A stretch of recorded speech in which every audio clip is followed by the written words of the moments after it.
Hi எல்லோருக்கும் வணக்கம். இன்றைக்கி தனிஷ்காவுக்கு என்ன லஞ்சு என்ன பிரேக்ஃபாஸ்ட்னு பார்க்கலாம் வாங்க.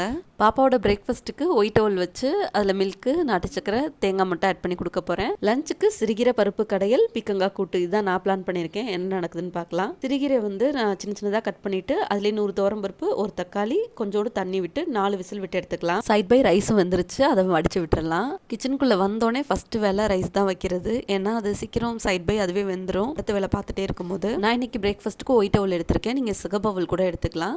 அதை நல்லா வாஷ் பண்ணிவிட்டு அதுக்கப்புறம் அதில் மில்க்கு, நாட்டு சக்கரை, கொஞ்சம் தேங்காய் அதை மிக்ஸ் பண்ணி நல்லா கொடுத்துட்டேன். தனிஷ்காவுக்கு இது ஃபேவரட் பிரேக்ஃபாஸ்ட் கூட. பீக்கங்காய் பொரியலோ இல்லை கூட்டோ பண்ணலான்னு சொல்லிட்டு கட் பண்ணிட்டு இருந்தேன். அப்போ பாதிலே தனிஷ்கா பார்த்துட்டாங்க. எனக்கு இந்த காய் பிடிக்காது, எனக்கு வேணாம், உருளைக்கிழங்கு தான் வேணும்னு சொல்லிட்டாங்க. பண்ணுறதே அவங்க சாப்பிட்றதுக்காக தான். சரி ஓகே அப்படின்னு சொல்லிட்டு பீக்கங்காய் ஆஃப்டர்நூன் பண்ணிக்கலாம்னு சொல்லிட்டு அதை எடுத்து வச்சுட்டு அவங்களுக்காக உருளைக்கிழங்கு பொரியல் பண்ணி கொடுத்தேன். குக்கர் ப்ரெஷர் பண்ணதுக்கப்புறம் அதிலே கீ விட்டுட்டு பேசிக் தாளிப்பு கொடுத்து இறக்கிட்டோம் அப்படின்னா கீரை ரெடி. இந்த வீடியோ பிடிச்சிருக்குன்னா லைக் பண்ணிக்கோங்க.